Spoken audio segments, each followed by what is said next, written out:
Hi everyone, this is Lynn and welcome to my channel. I thought of doing a quick process video. Hopefully it'll be quick because I have been promising a few of you that I will do a process video soon, but unfortunately, or maybe fortunately, I'm not too sure, we managed to sell our current place, which means we have to move quite quickly. I've been a bit busy and have not really been able to post any videos, and on top of that, we'll be traveling next week. I may have to pack my supplies when I get back, so I thought, I better film this process video first whilst I still have some of my supplies out and I have not really started packing yet.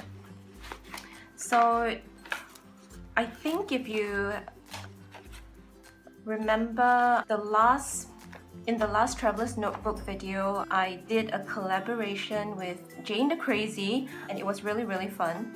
And if you have a look at that video, you would have noticed that I started off the base of the page with just demonstrating how I use gelatos and how I use distress paints. So what I'm going to do next is to perhaps work on this page, just one page, because I don't think I have time to do both pages.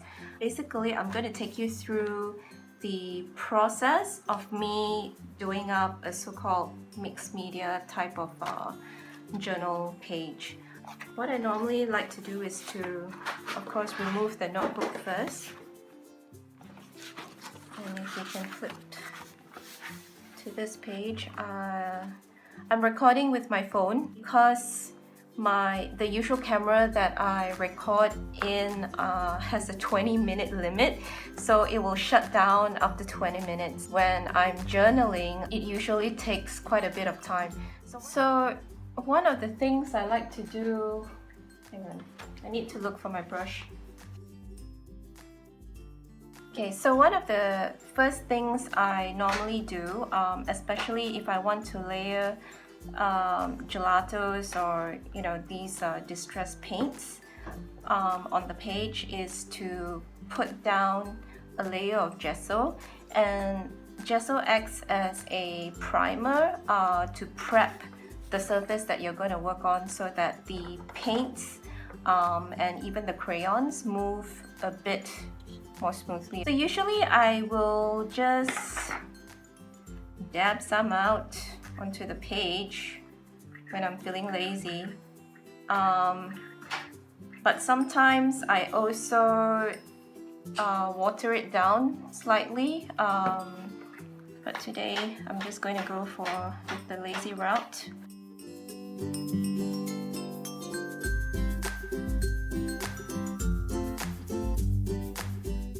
Usually I'll be diligent enough to spread it across the whole page, but I'm feeling a bit lazy today, and it's been another one of those crazy days. In fact, I've had crazy days every day in the last 3 weeks, where I've had to run up and down doing things for the house, meeting people. Since I'm being lazy today, I will use my heat tool to dry the page a bit faster. But gesso actually dries pretty quickly, but this is just another way of speeding things up.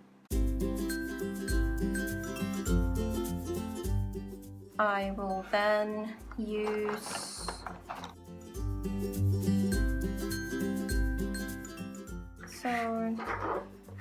I usually like to layer the gelatos first.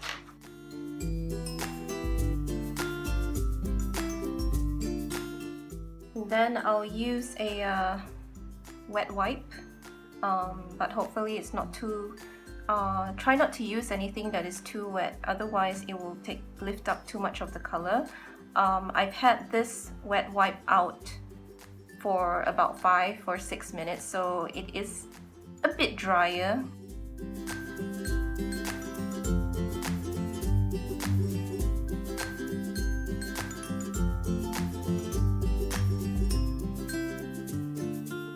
You can see that in the areas where the gesso didn't quite get the paper, it doesn't blend as well. as the area where, you know, I had actually put some gesso down.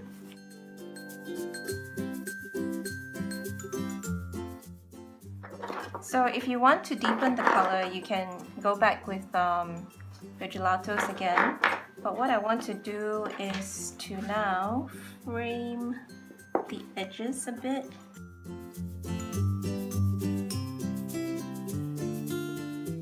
I like using them to create quick backgrounds, just laying down some color in a somewhat large area. The next bit, I like to add on the distress paints to darken the color a bit.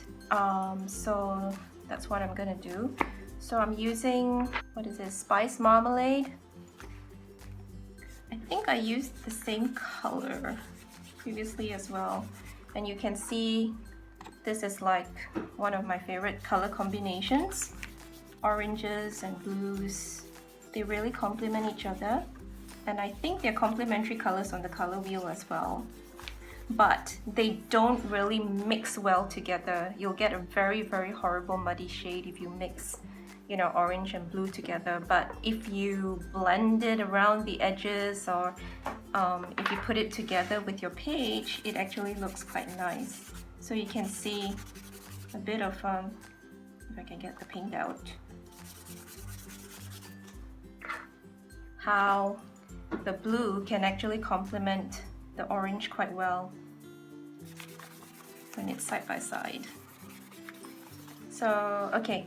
So anyway, this was just to demonstrate the color combinations I like to use. I'm not going to do much with this page. So the next thing I like to do is to add stamps or stencils. So I have a few of these small background stamps from Prima, and I normally just, you know, like adding them to the background because that's what they're for. So today let's go with the speckled one. Get some ink. I like using the Ranger Archival ink because it's a dye ink.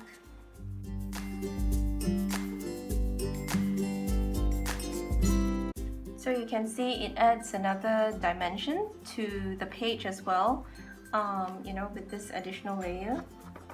And then I like to use stencils, and these are some of the stencils I have from the Holtz range. Let's start in the corner. Get some of the distress inks out. Let's use walnut stain maybe. So with the stencils, I like starting out in a corner, as it kind of creates a frame around the page. You can see the effect that it has over the gelatos, the stamps, you know, the distress paints.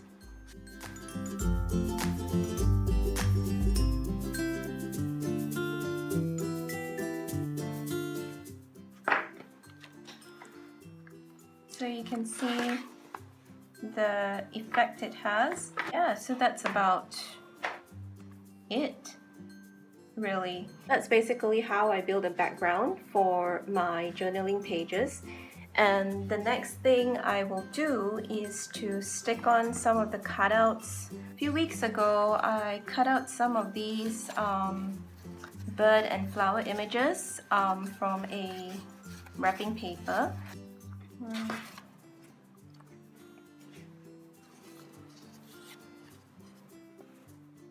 So I will just see where I would like to lay down some of these cutouts. And this one I will probably put it on this page after I'm done, you know, doing this side as well, laying the background on this side. And to stick it down, I usually like to use matte gel medium, and yes, I'm using the same brush that I used the gesso with because I am lazy like that. Let me just put some down. And I like using matte gel because it's matte and it doesn't leave a noticeable finish on the top. In fact, it mattifies everything that it goes on top on, and the effect is quite nice. So because distress inks and even gelatos are somewhat water reactive, so you need to be careful not to use a wet brush when you're applying the matte gel medium on top of your distress products especially. But this brush is fairly dry and I just dip it into a bit of matte gel medium, so it shouldn't lift up any color. And the reason why it looks a bit white as well is because there was some, remainder gesso on the brush, so it kind of knocked back the color a bit and created a sort of a white tinge, but it's okay. Surprising thing about the Midori paper as well, and this is just their normal grit paper I think, is that it is able to withstand quite a bit of stuff. As you can see on the other side, nothing really bleeds through except for, a little bit here and there where I stamped some of the background. The other thing I like to use in to stick things down, if I don't really feel like using matte gel medium, because matte gel medium, the good thing about using matte gel medium is that when you add on, for example, if you want to add on shading on top of the image, you can actually blend it out quite well as well. So that's one of the other advantages of using matte gel medium. But if you just want to stick something down, I would just recommend using a normal, these glue tape stuff.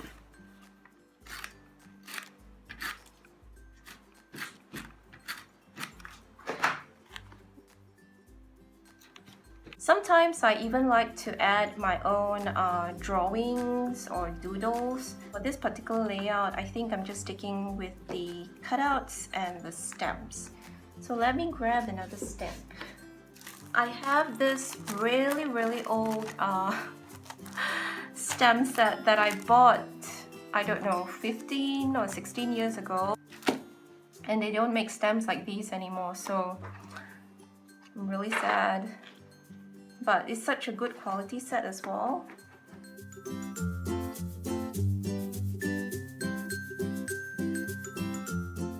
So this is basically how you build your journaling page. A lot of times I'm just experimenting, and it's through these various experiments that I discover, different things about some of the supplies I'm using as well. And I really think that's what journaling should be about. It gives you a creative outlet for you to express yourself. Sitting down and creating pages like this, it is very relaxing for me, and I find it to be very fulfilling as well.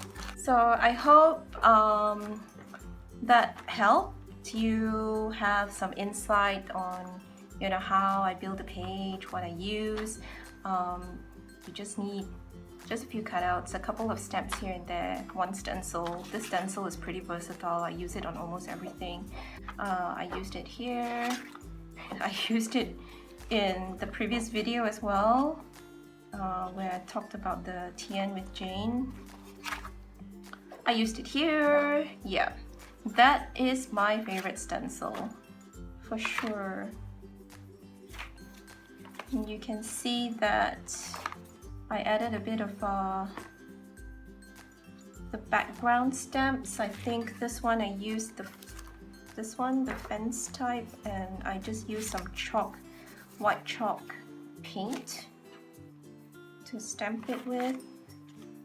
This entire page was just built with gelatos, with a layer of either gesso or matte medium at the bottom.